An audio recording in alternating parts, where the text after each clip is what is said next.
Kabat-Zinn's definition of mindfulness. And I'm just going to read exactly what he writes. Yeah. He's really like the godfather of mindfulness.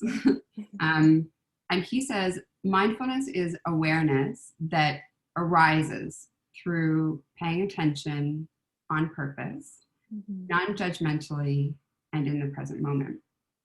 And I like that because it is intentional and not judgmental. So, I think there's this sort of misconception that, the intention of practicing mindfulness is to only, notice the good or to, change ourselves in some way, when really it's just to notice what we notice and, sort of hold that in a really kind awareness. And I really love that. And then meditation is really something that can help us to be more mindful. And I remember one of the teachers at University of Toronto telling me that there are over 80,000 types of meditation, which is wild. But I would say that meditation is a formal practice, and that it can take many different shapes and forms. And what's beautiful is that not only do the types of meditation really vary, but of course the benefits that we get from the practice vary as well. I primarily offer a mindfulness-based meditation, but within sort of the tree of contemplative practices or studies, there are, there's everything from walking meditation to a focused attention meditation. It could include, a transcendental, a Vedic meditation. But I think in summary, I would say it's intentional practice using some form of I don't want to use the word meditation in the definition of meditation, a formal practice to work with the mind. Yeah, that's very interesting. I didn't know there were that many types. That's awesome. Isn't that wild? Yeah. I mean, I would say they really fall into, a few different schools of practice. So, maybe that means walking versus sitting versus standing versus movement. Those can be a couple different buckets of the practice. But the lineage of meditation is so deep and so vast that there are many different practices to choose from. Yeah, for sure. So I also wanted to ask what you, in your experience, what are some of the physical health benefits of meditation and mindfulness, just, with working with clients and things? Sure. Yeah, that's great. It's funny. Before a class, I always ask everybody, what are you here for today? And I would say I've had everything from, improving sleep to, working with anxiety to fertility. Someone even said once that they were there to increase or improve their fertility. And so really what it gets to at the root of is, inflammation in the body is reduced. We see improved immune function, everything down to like better digestion of our food. And I think that a lot of this stems from the heightened mind-body awareness that we get through the practice because, as they say, the body keeps the score. And so the body is really holding all this information for us. And when we allow ourselves to fuse that mind-body connection, we can have a better awareness of what our body needs. So improving sleep. And I would say that personally, it has really helped me with anxiety, which of course we know we feel in the body as well. Yeah, and I would definitely say that one of the reasons that I started practicing mindfulness is because of anxiety as well. So in specific, what ways can mindfulness be helpful in coping with anxiety specifically? How that can I love that you use the word coping because, there's this philosophy that, mindfulness-based stress reduction or MBSR was created. And it said that if we could, redefine MBSR, it wouldn't be mindfulness or pardon me, stress reduction, it would be something more like stress relationship, because, stress is something that we're always going to have. It's our body's reaction to change. And as we know, change isn't going anywhere. But what we can do is change our relationship to the anxiety that may come as a result of stress. And what I find is that meditation helps me to notice sort of the habitual ways of the mind. And so I can start to question those thought patterns. And so what I find incredibly liberating is that we come to realize that we don't have to believe everything that we think. Yeah. And I love this saying that thoughts are not things. And so I think that really what comes into play quite often is the negativity bias, which maybe you've heard of before. It's quite fascinating how the brain can sort of default to worst case scenario. And of course, that is anxiety provoking in and of itself, to sort of be living at the mercy of this untrained mind that's always imagining, the worst outcome.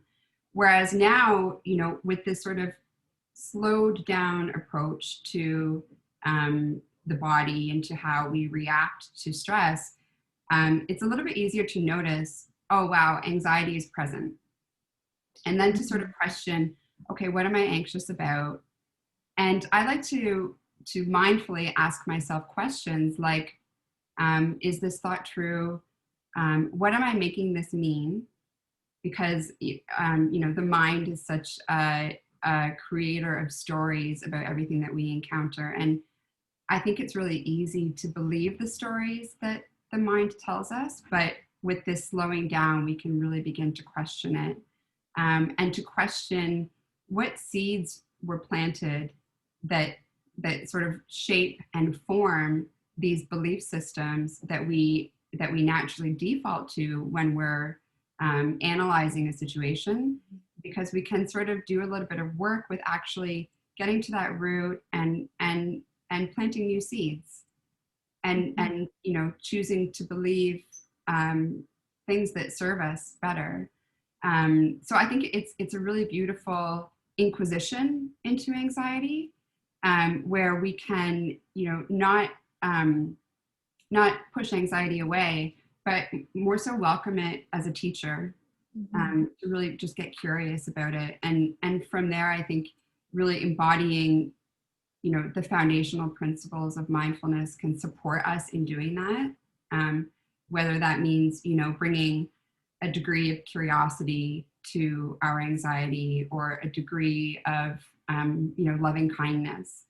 And I think that also this notion of non-identification is really helpful as well. So I got into the practice for anxiety as well. So I sometimes joke like, oh, anxiety, that's my thing. But I think that now I can not identify with it as much. So rather than saying, I am anxious, I can say, oh, anxiety is present. And this, heightened, awareness of the body can be a really beautiful tool to help us notice, okay, wow, my heart is racing a little bit, or I feel, a little bit of like sweaty palms or what have you, all the signs of anxiety being present, and then just sort of sit with them, and try to come back to the feeling. So this practice of like drop the story, feel the feeling, allows us to notice anxiety in the body and notice whether its edges are hard or soft, and notice how it's changing from moment to moment. Because I think quite often the suffering that comes with anxiety is in trying to resist it or to push it away. And, there's this calculation that pain times resistance equals suffering. I really feel that when I slow down and just allow myself to feel anxiety, and then, maybe even question it.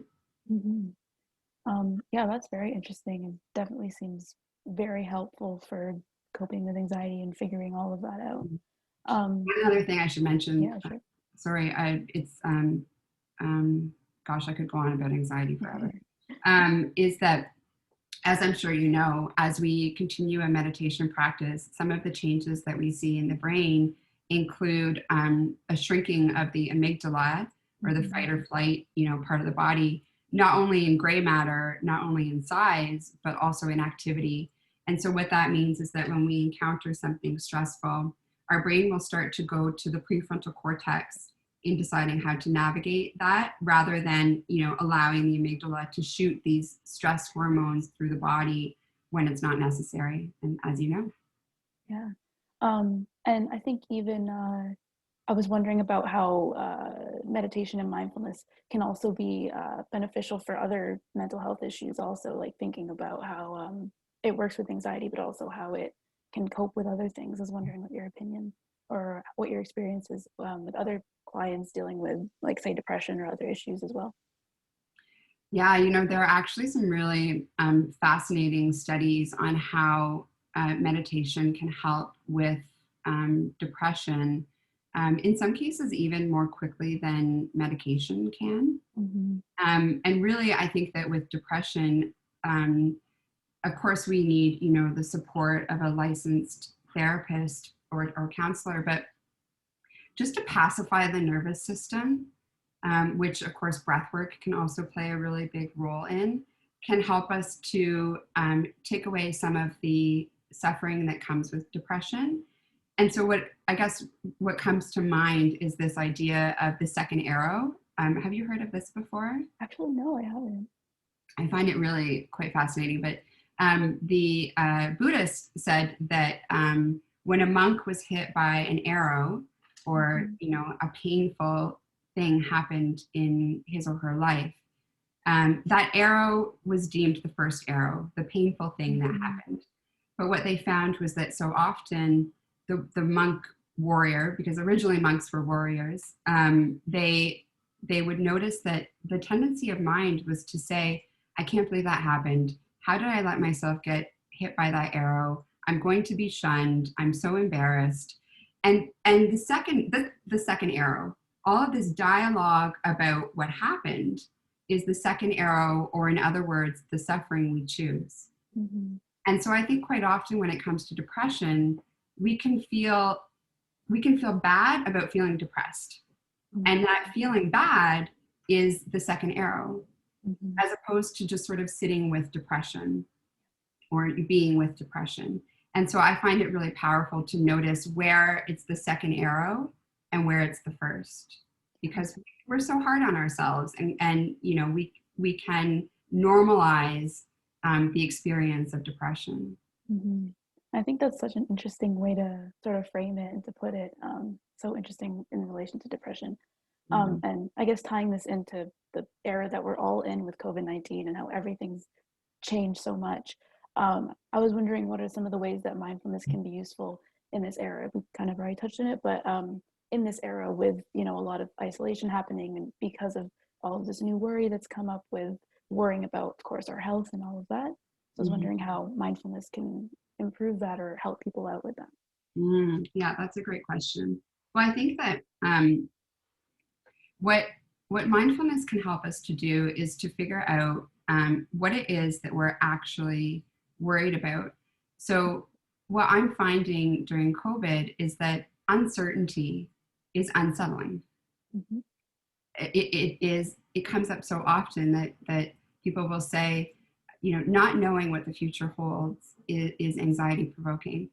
And so, within sort of the theory or the philosophies of mindfulness, we might take what we call the beginner's mind, where, we lean into the not knowing in a way. Mm-hmm. And of course, this is much easier to say during normal times when someone has their core needs threatened, housing or food, which of course many people face during COVID. There's a different approach, and of course someone will feel perhaps that a mindfulness practice isn't that accessible. But one thing that I find really incredible during this time of uncertainty and isolation is to use meditation as a way to not only feel more connected to myself, but also to others. And, you know, what we can realize that even as we, you know, are alone in our homes, we are so far from alone, because in a way, actually, we're more unified than ever before because everyone is facing this same storm. But there's a particular practice that can help us to feel more connected, which is the metta practice. And what I love is that actually the Dalai Lama practices metta meditation every day. And so in a time where we might feel disempowered, it might feel that we want to do something to remedy, you know, what this pandemic brings to the world. I find that the metta practice can help to feel as though we're doing something. And so it takes away a little bit of that edge of that helplessness feeling, armed with maybe leaning into uncertainty as much as we can anyway. And just knowing that however we are in that moment is perfectly okay. A couple of practices that are of particular benefit, I think, would include the RAIN practice by Tara Brach, or COAL by Dan Siegel. So RAIN is an acronym, and it's for when difficult emotions arise. The R standing for recognize, so just to recognize what's present. The A standing for allow. So almost as though you could, you know, notice or recognize, you know, uncertainty, and then to almost like open the door and allow it in. And then the I stands for investigate. So there we sort of bring this curiosity to, okay, what does uncertainty feel like in the body? You might even question, you know, why that could be triggering, non-judgmentally, of course. And then the N in RAIN stands for, it can stand for one of two things, according to Tara. The first could be non-identification, which I, you know, kind of spoke to. We don't need to define ourselves by these difficult emotions. We can sit with them or allow them to pass through. And the N can also stand for nurture. So I love this idea of taking a difficult emotion and sort of like holding it in a warm embrace, almost like you could imagine like cradling a baby, like taking your, you know, uncertainty or your anxiety and just sort of holding it. And what's quite fascinating is that we know that the experience of an emotion actually only lasts 90 seconds. And so, you know, this idea of using mindfulness to kind of ride the wave of an emotion, similarly to how we might, you know, surf, allows us to notice that, oh, it's peaking, it's coming up, and it's beginning to wash away. Yeah, that's very interesting, and it's definitely useful to not, you know, judge your emotions and to let them be and not try to push them away or try to, you know, deal with them in a way that's not helpful. And I was wondering also, how do you think COVID has impacted the actual physical practice of mindfulness for you in your line of work, and yeah, just in general as well? I would say there's been a heightened interest in meditation and mindfulness. Of course, those who normally gather in person are missing their communities, their sanghas, their circles. But I think that even to do it virtually can help with a sense of connection.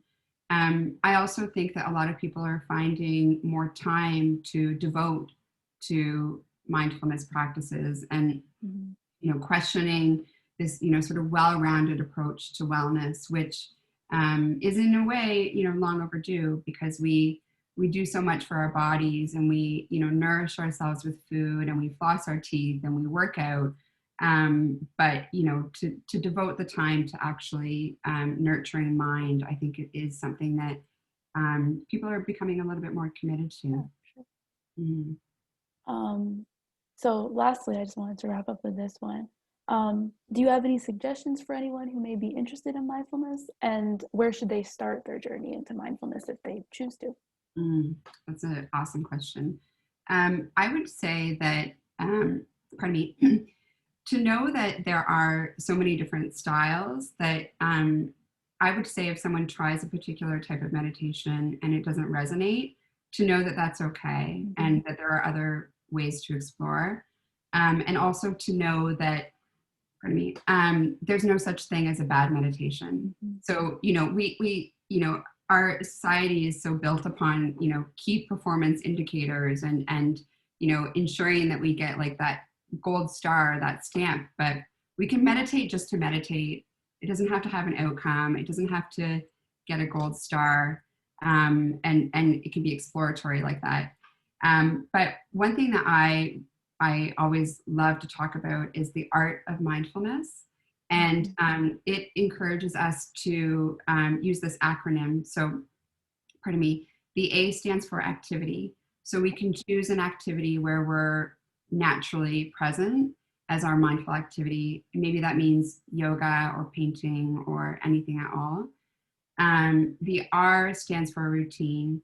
So maybe we routinely wash the dishes, and we can immerse ourselves in that chosen routine and, notice the soap on our hands and notice the smell and just really be with the physical senses of that experience. And then the T, my favorite, stands for trigger. So maybe there's construction outside of our homes and we find that to be quite triggering. We can lean into that experience as well and just sort of come to the breath, come to the body. And if we choose this art of mindfulness as a template for inviting more presence into our lives, I find it naturally expands into other moments and other areas. And I think that's a little bit fun to choose our art and put it into practice. Lastly, I would say there are incredible apps like Headspace or Calm or Insight Timer. And there are a ton of really good YouTube videos of meditations as well. So, personally, I love falling asleep listening to Louise Hay because I find it just a really beautiful way to end my day. Yeah. But I think there's a meditation for almost everyone. So it's kind of fun to explore and see what works. Yeah, no, I definitely agree. And I'm actually writing my article with that spin on it, how meditation apps and online meditation is very powerful in this time. So definitely Absolutely. it's definitely important. Well, that's all the questions that I had for today. Once again, wanted to thank you for your time and all your amazing insights. Thank you. Yeah. I can't wait to see what you do next, and I'm sure our paths will cross. You're Toronto based? Yeah, I'm at Centennial right now. Nice, cool, yeah. Have you been to Home Meditation Studio?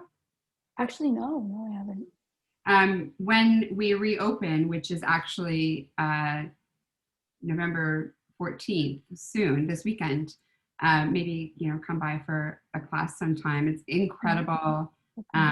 If you're on Instagram, I'll type in their handle. And it's owned by two clinicians, so they're really doing the work with the goal of helping people with all the different mental health ailments that we're faced with. That's awesome. Thank you. My pleasure. Yeah. If you ever want any resources or want to meditate together or anything at all, then please don't hesitate. That's amazing. Thank you so much for your time. And yeah, thank you. Have an amazing weekend. Thank you. You too. Thank you. Bye. Bye.